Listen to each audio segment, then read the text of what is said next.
Hello and welcome to Bison Overtime. I'm Malik Mitchell. And I'm Alex Dusky. The football season is finally here. Alex, what is the inside scoop? All right, so the team started off their season with a win on Sunday over Youngstown State Penguins. It was 25-7. They scored the first touchdown and did an 8-point conversion, so that's how it got to be. At least they didn't beat them bad like the last time. Right, yes. It honestly was kind of a slow game. I will say, a very clean game. There were no interceptions, no sacks allowed, only one penalty. Mm-hmm. So obviously I think the team was very happy with the performance. It was just a very different team. Obviously, seeing now Zeb Nolan stepping in as the quarterback position. He was 9 for 18. He threw for 74 yards. Again, like I said, no interceptions, but he also didn't throw for a touchdown.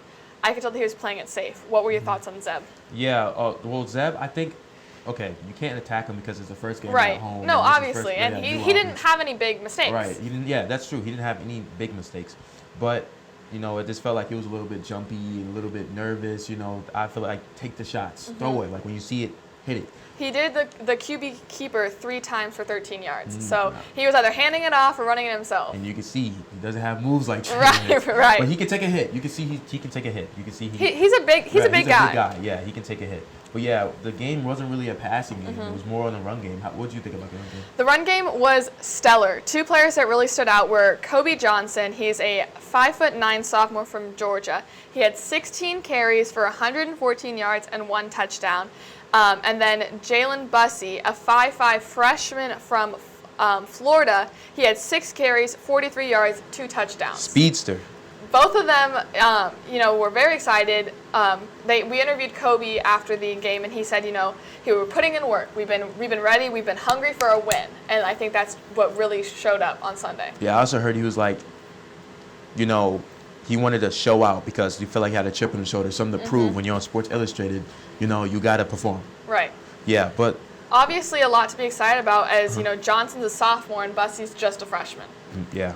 Oh, yeah. So, lots to coming up. Although we didn't really see much from the passing game, hopefully as the season goes on, we can see more on that side of the ball. Right. That's what I was going to talk about. Like, if Zeb Nolan wants to keep the torch going with the quarterback position that we're known for, he has to get more than 74 yards. Yeah. Because Trey Lance averaged 170 plus. And we don't want to, put Zeb in a comparison, put him behind Trey Lance. Obviously, they're 2 very stellar quarterbacks just in their own way. It is just hard coming into the Bison dynasty and filling such a big hole. But those passing yards had made us win the big high-scoring games. So when you come off and you're behind Trey Lance that had averaged 170 yards. And go down to 70. Yeah. You have to really pick that up to carry a slack and really get the high-scoring games. As you see, 25-7. Not very high. Not very high. So obviously the offense may not have been what we were expecting, but the defense, what did you see from them? They had a great game. The defense was solid. Like, they barely let up anything. I think his name is Jasir. Yes. Big hit, laid him out. The defense just seems like they're really hype and they don't let anything slide. They got a couple sacks, several tackles for loss, and every time after they came back, they were like, "Yes, we did it." Kind of showing off, flexing to the crowd, getting into that groove. And I think, arguably the team is only as good as your defense because you can score 100 points, but if you're also allowing 100 points, you can't really win. I really like the defense. They got some kind of swag. They just feel like nobody can score on them, and they showed it. Like they're really solid. I liked it. So their next game is this Saturday, so tomorrow at noon against Southern Illinois in Southern Illinois. They are 1-1. They lost last weekend to UND 44-21. So obviously coming off of a tough loss. Yeah. Last year we beat Southern Illinois 21-7. What do you expect to see out of this game? I want to beat them even more. That's what I want. I really want to see Zeb Nolan really show off his talents. I want him to perform so there be no more questions asked. Like, who I am now. Do you think it'll be easier for him to be more relaxed, not in the Fargo Dome? You and I were both on the field. You're surrounded by all of the NDSU Bison Nation who are so excited. And coming in, you're like, I'm not from here. I've never played here. I don't know anybody here but my team. Yep. Right. So do you think that will help? Okay, now the whole team's going to Illinois. They don't know anyone. How do you think that'll play out? Yeah, I think it will be a lot of stress off. I think he'll play loose, and I want to see him perform. I think he'll be more comfortable than the Fargo Dome. One thing that I did want to mention before we go to commercial is when we started our show a couple weeks ago, we were talking about how the FCS football teams will be playing 2 seasons in 1 calendar year and how that can affect the athletes. Obviously, AP must have heard us because they released an article last week. And some sports medicine experts are concerned not only about the wear and tear of the athletes, but also the mental drainage from going to practice day in and day out and competing. But I do know some NDSU players like Jackson Hankey on the defense, great game on Sunday, they're not concerned. They say, I would rather play too much football than not enough. What are your thoughts on how that, that mindset and also how it'll play out? I mean, when you're talking to guys like that probably love football, like they would want that. They would rather have a lot of football to none. Because if you think about it, these guys were told they're not going to have a season and all that. Right. So I feel like they would rather have 2 calendar seasons than just none. Or do you think it'll be more impactful for the older guys who's already had 3 or 4 years of D1 football on their bodies, or for the younger guys who potentially could just overdo it because they're too excited? I think it's a wear and tear on the older guys because they're still trying to keep their body fresh for the league. So you think about the future now. The younger guys, they still need that extra practice because they need experience, learn the offense better, the defense better, stuff like that. Do you think that, ultimately I think it's like an 8-game season now, and then a 6-game postseason. So that's 14 games there. Last year we went 16-0. So that's a potential for, 25 to 30 games this 2021. Coach Matt Entz has said that they are working smarter, not harder, and have the athletes' health as their top priority. And I believe them. I know that NDSU athletics really care about their athletes. Yeah. But it's just, we talked about this with volleyball too. Coach Lopez was saying these girls are jumping, they're digging, and football, the defense is on their knees, wrestling basically. It's just a lot of wear and tear. I know they're going hard at you can see they're going hard at every play. Like, there's definitely going to be wear and tear because they're not letting anything up. That might be their motto, just never let anybody score. Yes, because NDSU is mostly known for offense. So maybe the defense trying to make a statement. Maybe. I know a lot of D1 schools are trying to do that this fall. Okay, when we come back, we'll dive into men's and women's basketball.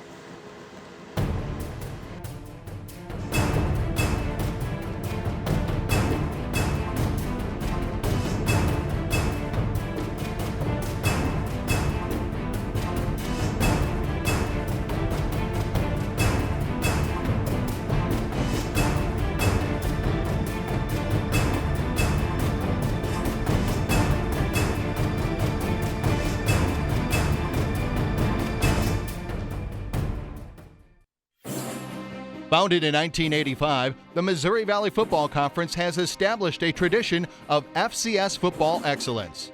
Competing at the highest level of NCAA Division I, student-athletes at its 10 institutions demonstrate character, passion, and integrity as they grow as a student, an athlete, and a citizen. The Missouri Valley Football Conference, where leaders are shaped and champions are forged.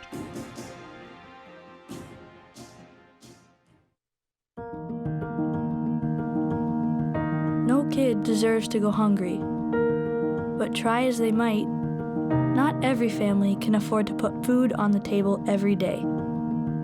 That's why the Great Plains Food Bank and their partner agencies work every day to bring food to our hungry neighbors. Every dollar donated can provide 4 meals for those in need. Go to greatplainsfoodbank.org and donate today so no kid in North Dakota ever has to go hungry.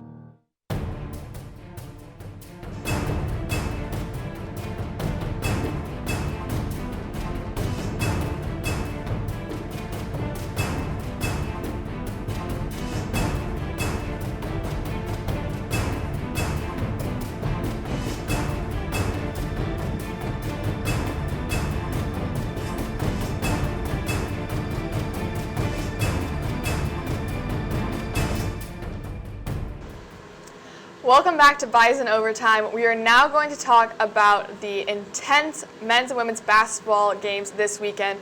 Starting off with the men's, both teams played SDSU. First game, lost 68-67. It was a late three-pointer. I think there were 17 seconds left on the clock. What did you see from that game? Okay. So we're talking about the ending. Rocky had the ball, drove, tried to create a shot, but there was nothing there. So he passed it back out to Malik Harden-Hayes. And I guess he didn't see the shot clock because first he pump faked, then he drove, but didn't get a shot off. You know, was that Rocky's decision or was it the coach's decision? What, to pass? Right. Just like the whole ending, you know, when you're in that mindset, you're playing a tough opponent, an a conference rival. You know, did he just freak out? I think the plan was to have Rocky take the last shot, but there was nothing there, and you don't want to just throw something up. Right. So the guy that he saw was Malik, and I guess he didn't notice the clock, and he couldn't get the shot off. You know, there are some good things about that game. Sam Griesel had 17 points, and then Tyree and Rocky each had 13. Yep. And the team shot for 50% accuracy, which is pretty high throughout this season. Yeah, they were fighting the whole game. Like, it was no, like, really bad mistakes. They were fighting the whole game going hand in hand. But it was just the ending. They just couldn't get a shot off. I think they could have won that game. It was really set up. I don't know if Rocky should have took it or I don't know. In the second game, they were able to win. Still super close, 84-82. The team was leading by 22 points at one time. Yep. How did they get that deficit, and then how did they come back and win it?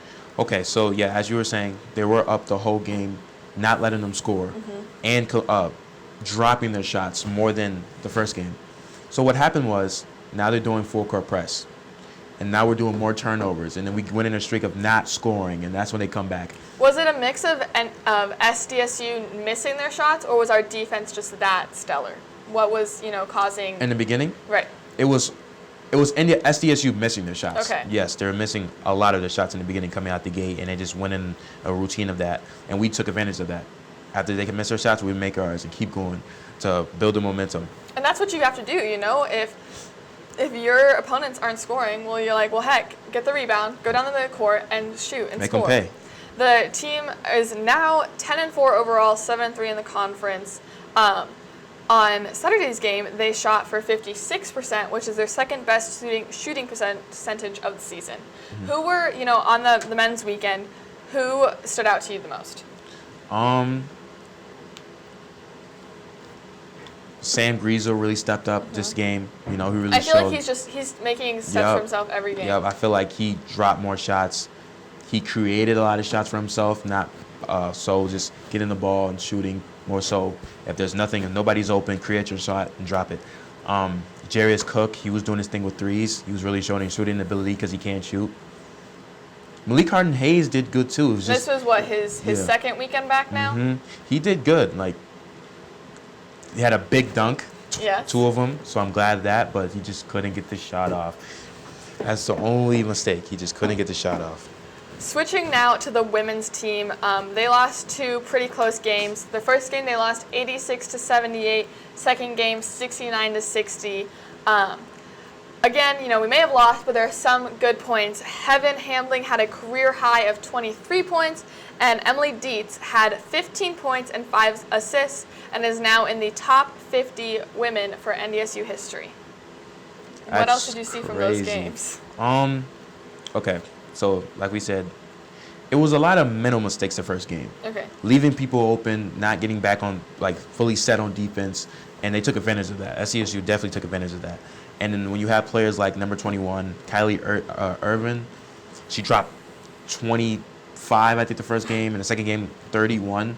It's just like, when you have key players like that, it's just hard to defend something like that. And SDSU was ranked. They're 23rd in the nation. Yep. I don't know if they moved up or if that's been released yet. The second game, there were 1,955 fans in the stadium, which was the most at a women's basketball game since 2016. It was packed. So obviously, like I said, big conference rivalry there with NDSU and SDSU. So the women are now 14-6 overall, 9-5 in Summit League play.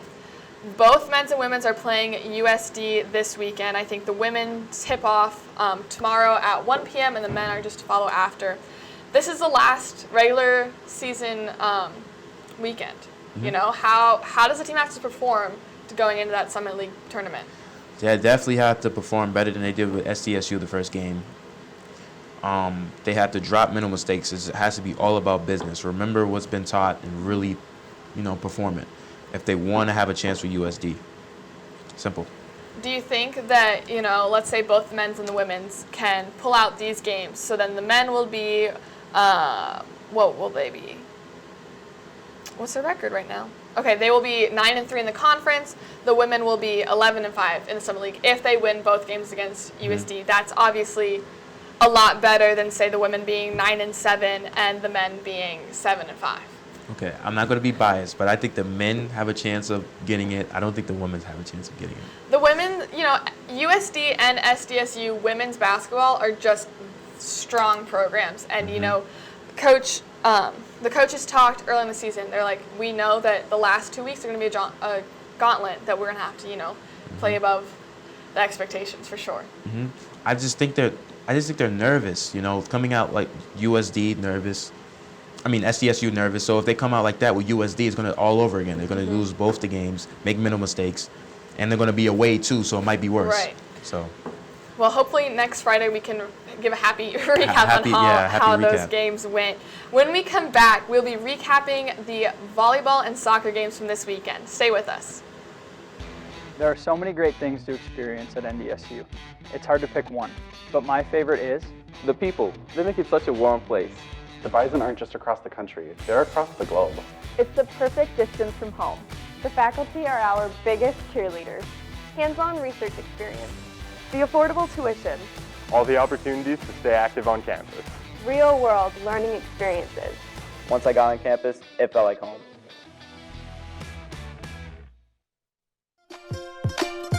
The NDSU bookstore has everything you need to show off your Bison pride. The bookstore can have you sporting green and gold wherever you go. It offers many different brands, sizes, styles, and selection so that you find exactly what you're looking for. Shop the NDSU bookstore and show your spirit today.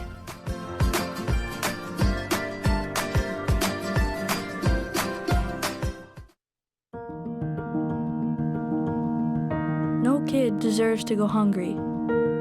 But try as they might, not every family can afford to put food on the table every day. That's why the Great Plains Food Bank and their partner agencies work every day to bring food to our hungry neighbors. Every dollar donated can provide 4 meals for those in need. Go to greatplainsfoodbank.org and donate today so no kid in North Dakota ever has to go hungry. There are so many great things to experience at NDSU. It's hard to pick one, but my favorite is the people. They make it such a warm place. The Bison aren't just across the country, they're across the globe. It's the perfect distance from home. The faculty are our biggest cheerleaders. Hands-on research experience. The affordable tuition. All the opportunities to stay active on campus.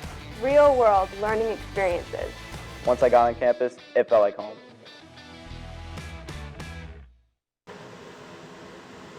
Welcome back. We are now going to get into soccer and volleyball. So for soccer, they played Western Illinois last week, winning both games. Yes. The first game was 1-0. Ellie Schneider scored one, the only no game. The second game was 2-0. Olivia Lavick scored 2 goals, so she's really the last weekend she had a goal too. So she might be the top. And she's only a freshman. Yeah, she might be one of the top players on the team. Assisted by Jess Hanley, freshman, Abby Woodkinson too. So the team is now 3-1 on the season. If we remember, 2 weekends ago they lost their season opener and then won the second game. You know, Western Illinois, I think they were 1-1 going into this weekend, same as us. So now the team is now, like I said, 3-1. They will be facing off against Omaha at home today and Sunday. Omaha is 2-0 and 2 on the season. Yeah. So they beat UND twice, and then they had a scoreless tie with SDSU. The Bison lead the series against the Mavericks 8-5-1. What do you expect to see? You know, do you think we're at home? Do you think that the team will, we'll see Ellie and Olivia again? You know, kind of the consistent players that we've seen these last 2 weeks, or do you think we'll see some from new faces? I think if it's a tough game, if it's a tough game, we might see the real players. The real players come out, the players that really perform during clutch games like that. But I think we'll see more of Olivia Lavick. There's another name I'm forgetting, but Probably more of Abby Wilkinson. Wilkinson, yes, Yeah. she's had a couple good Yep. assists as well. Yep. Another team that played last weekend was Bison Volleyball, and they had a tough weekend against USD, I believe. I think. Yep, So USD. they lost the first match. It was 3-1. 3 of the 4 sets went into extra points. I think it was like 26-24, 27-25, you know? And then the second game they got swept 3-0. The team is now 6-4. They knew going into the game that it was going to be tough, Yeah. you know? And like we talked about with basketball, they may have lost, but freshman libero Taylor Kwan had a season high of 28 digs. Allie Hines, freshman, had 19 kills. Alexis Bachmeyer, senior, 16 kills. Allie Mock, freshman, 15 kills. You know, lots to be excited about still with that volleyball program. Yeah, like you said last week, how they're running into the stands, running into the chairs, really working hard to get that point or to save. Did you see that from this weekend? They were competitive, and you can see that when it wasn't like they got blown out. You know, it wasn't 25-10, 25-12. It was close, which is just like how the ORU games were. And so, just because my volleyball knowledge isn't really there, I can't really tell if it's because the Bison are playing up, you know, and that they're just not quite to the level of their opponents, or if the teams are just all evenly matched and the Bison are just unfortunately not getting the job done. The team has a bye week before facing Western Illinois at home. So On March 5th and 6th. So yes, be certain to next tune in. weekend. Yep. Hopefully it's at home, so hopefully they can get their groove back. You know, go in the right direction. One more team that is playing currently is the softball team. They unfortunately lost pretty bad against the 21 ranked Arkansas. They played yesterday. They lost 9-0, and then they lost 5-0.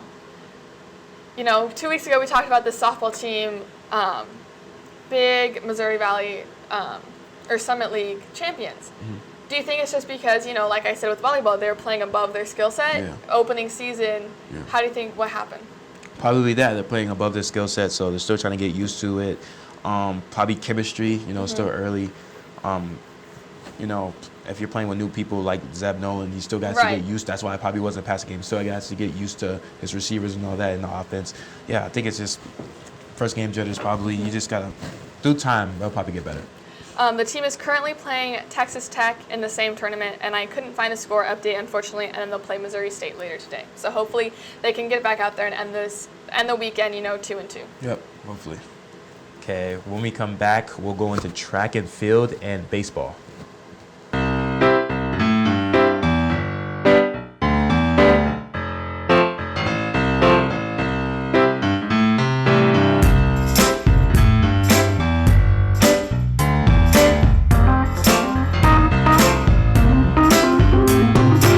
The Technology Learning and Media Center, located in the Quinton Burdick Building, room 150C, provides a variety of services to assist you with all of your technology-related coursework and personal learning goals. The TLMC offers one-on-one tutoring and assistance in topics ranging from basic computer skills to advanced topics such as design, Adobe products, and multimedia software. A resource library that includes books on the latest software releases, online resources including a lynda.com kiosk that provide free access to high-quality video tutorials on hundreds of topics. Free workshops on a variety of topics taught each semester by our student staff. Software and hardware for audio and video capture, conversion, and editing, plus personal assistance on your multimedia projects. Multiple scanners are available at the TLMC, including one large format scanner and a slide and film scanner. The Wacom tablet provides ultimate control in your favorite graphics and illustration software and can help you to create stunning digital artwork. Large format poster printing is also done at the TLMC. Our walk-in media resources include the Whisper Room sound booth for recording professional quality voiceovers and audio. The TLMC Media Studio is available by reservation and provides equipment and space for video recording, audio recording, studio photography, screen capture, and a green screen for special effects. If you have any questions on these services, be sure to visit the TLMC website, and while you're there you can check out a variety of learning and media resources, or just stop by the next time you're in the Quinton Burdick Building and check out what we have to offer.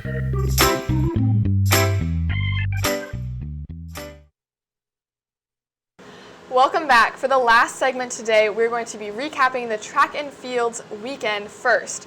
So the team was competing at the UND Indoor Tune-Up this weekend. What did you see from the team? For the men's, NDSU swept the 400 race. One got first, one got second, one got third, which is crazy. Josh Knutson won the race. Of the 400 race, he got first. His time was 47:69, and he's ranked now third in NDSU history. Every week, and these are new names too. Like last week we were talking all about Akila Moten with the shot put, and now sophomore Bailey Dirks won the 60-meter hurdle. Senior Jenny Beauregard Petrash won the mile and got a personal best, and she's now number 5 in NDSU overall. And then junior Grace Zimmerman won the 400-meter dash. Right. Adrian's Harris time now ranks him 4th all-time in NDSU for the 400-meter. He got second. We just keep breaking the record. It sounds like, just looking at it, you named 2 players who both had the same personal best. They're competing against each other. One's 4th, one's 5th now. And I think that's going into these meets is when you know that you're competing against your team. No matter what, the Bison are going to come out on top. Right. That's what I said last week. You'd be motivated to, I want to beat my score, or I want to be on the all-time list. Yes. It's crazy. And they're all grades. There haven't been the senior class is really great. I rattled off a sophomore, senior, and junior, and there were, I think, 5 other names that I could have mentioned, but we just don't have time for that today. Yeah, some freshmen are even standing up, so it's crazy. This weekend are the indoor championships in Brookings, South Dakota. So this is the first winter team to have their championship. Yeah. I think the first championship, because I don't think NDSU played any fall championships. So, big weekend anyway. And then knowing that this is track and field, the women's are going for their 14th straight Summit League indoor track and field title, and it is one of the nation's longest champion streaks right now. That's crazy. How do you think the girls are going to do? I have confidence in the girls. Like we said, obviously both the men's and women's are stellar, but the women have been winning more. The men will get right there, second, third, but this championship starts tomorrow morning at 9:30 a.m.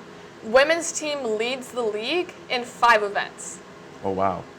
And so knowing that going into it, I was like, okay, I think we can do it. I think we're going to be pretty well in shot put because Max Adadal and Alex Talley, those are 2 guys who really do their thing in shot put. So I think we won't have any problems there.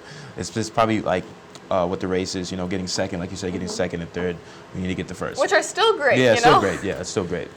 The last Bison sport we have for you guys today is baseball. They had their weekend kind of postponed, played a little later. Their first game, they lost against Western Kentucky 10-4. Second game, they won 8-5. And the third game, they ended the weekend strong, winning 10-2. And Coach Todd Brown earned his 300th win with the team. Yeah, so some standout players is Brock Anderson. He had 2 runs and 2 hits. He's one of the top guys on the team. On the second game, Brock Anderson. So you could tell he's one of the players you should look out for. I think he was one of the preseason players that we were told to look out for as well. Overall, these games were a team effort. I think 2 players each had 2 hits, 3 more players had 1 hit, 2 of the players scored runs on the first game, which they lost. But, we're still seeing that.